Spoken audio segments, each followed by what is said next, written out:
नाटकं नाही आहेत बाबा. मी इकडे आले, तुमच्या समोर इकडे उभी आहे. खरंच खरंच विश्वास ठेवा बाबा. तुम्ही म्हणाल ते करायला तयार आहे मी.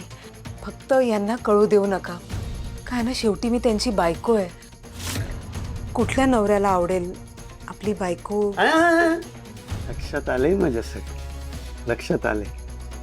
अरे पण तुम्ही उभ्या खा, बसा ना, बसा. हो बसा. कसं आहे ना, तुम्ही अजिबात काळजी करू नका. अविनाशला यातलं काहीही कळणार नाही. फक्त तुम्ही तुमच्या शब्दापासून फिरू नका, नाहीतर. नाही नाही नाही नाही बाबा, मी माझा शब्द पाळेन. फक्त बाबा माझ्या नंडेला रेवतीला सोडून द्या. भाई फक्त हुशार नाही, महान पण आहे. काय कणसे? हो बाबा. जे समजायचंय ते समजा, पण माझी हीच अट आहे. मान्य आहे मला, पण एक करावं लागेल. काय? इस हात ले, इस हात दे. अहो पण पण बिन बोलून मला मूर्खात काढण्याचा प्रयत्न करू नका. मान्य असेल तर बोला. नाही नाही बाबा, तुम्ही चिडू नका. हे बघा, माझ्यासाठी ही सोपी गोष्ट नाही. मला माझ्या मनाची तयारी करावी लागेल. कळतंय ना तुम्हाला? मग तुमच्या मनाची तयारी झाली की या, निघा आता. नाही बाबा, मनाची तयारी होण्यासाठी मला तुमच्या सोबत राहावं लागेल ना.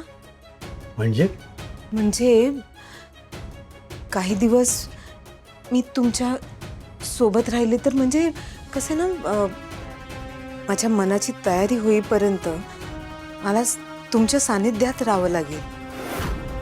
म्हणजे हळूहळू इथल्या पद्धतीची सवय होईल मला. आणि एकदा सवय झाली ना की मग होईल ना माझ्या मनाची तयारी.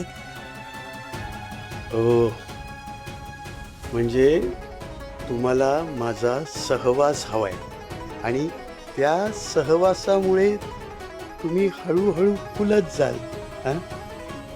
अगदी तसंच म्हणायचं होतं मला. अहो, स्वाभाविक आहे ते. या दत्तोबाबाची मोहिनीच अशी आहे की इथे येणारी प्रत्येक स्त्री त्याच्या मोहात पडते. मला सांगा, आहे की नाही मी हँडसम? म्हणजे ते खणा. एकदा माझ्या मनाची तयारी झाली ना की मग त्याच सकाळी तुम्हाला रेवतीला सोडावं लागेल. Deal done Anupriyaji. अहो, हात मिळवा, त्याशिवाय सवय कशी होणार?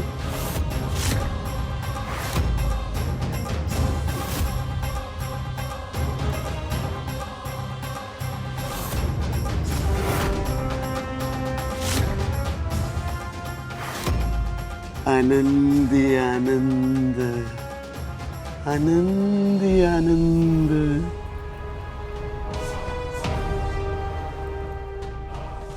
मग येऊ मी? म्हणजे उद्या सकाळी येते मी ऑफिसला. या. कणसे, यांची नवीन सेविका म्हणून, नाही, खास सेविका म्हणून नेमणूक झाली अशी नोंदणी करून घ्या. हो बाबा. आणि त्यांना काय हवंय काय नको हे तुम्ही नीट लक्ष द्या. येऊ मी बाबा? लवकर या.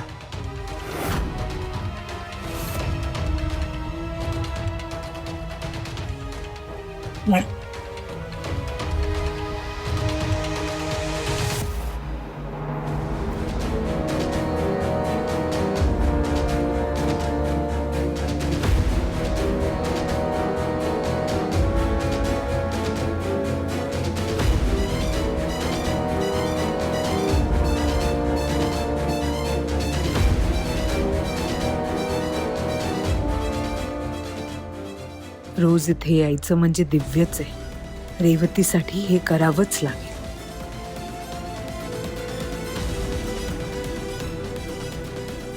रेवती कशा दिसल्या नाही?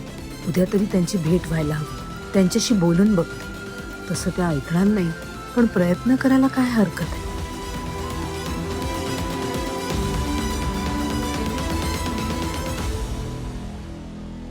कणसे, तुला काय वाटतं ही बाई खरं बोलते का नाटक करते? बाबा, नाटक कसं करत असेल? तुम्ही त्यांच्यावर परिस्थितीच तशी आणली आहे की दुसरा मार्गच नाहीये. सगळेच रस्त्यावर येतील आणि तुम्ही त्या रेवतीला जाळ्यात ओढून ठेवलाय. अरे तोच तर मास्टर प्लॅन होता ना माझा. मला वाटलं होतं त्या रेवतीसाठी तो अविनाश येईल. अरे पण ती अनुप्रिया आली. पण मला आश्चर्य वाटलं नाही बाबा, कारण ती बाई टिपिकल हाऊस वाईफ आहे, एकदम आदर्श स्त्री. त्यामुळे ती आपल्या नणंदेसाठी काही करेल. अरे मग करू दे ना, यातच फायदा आहे आपला. आणि आता उद्यापासून ती अनुप्रिया इथं येणार म्हणजे आनंदी आनंद, आनंदी आनंद. या पाटकरी आहे. बसा म्हटलं का मी. पैसे घेऊन बसलात पण काम काढीचं केलं नाही अजून. नाही, काम करणारच आहे मी. काम जर वेळेत पूर्ण नाही झालं तर पैसे परत करायला लागतील. बाबांनी सांगितलंय तसं. मी आता इथून निघालो ना की कामाला सुरुवातच करणार आहे आणि कामाचे अपडेट, त्याचे रिपोर्ट्स मी तुम्हाला देत राहणार. साहेब, तुम्ही काळजीच करू नका. तुम्ही काळजी घ्या, नाहीतर बाबा काय काय करू शकतात हे तुम्हाला चांगलंच माहिती आहे. आणि हा, तुमची बायको आहे ना, जास्त फडफड करती. ताब्यात ठेवायचं. मान काय हलवता? चला निघा.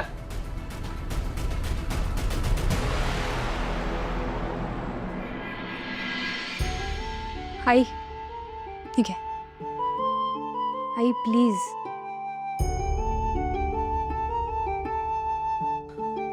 अनु, काय झालं आई?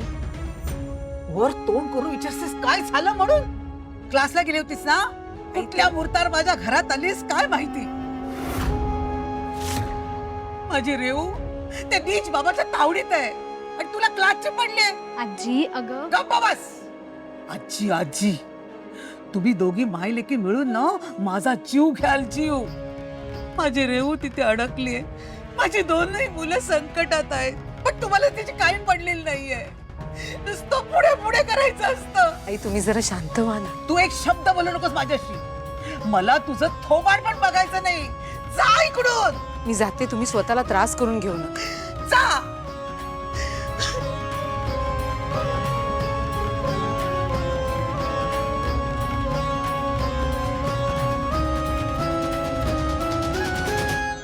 आई काय झालं तिथे? आत्या भेटली का? नाही भेटल्या त्या.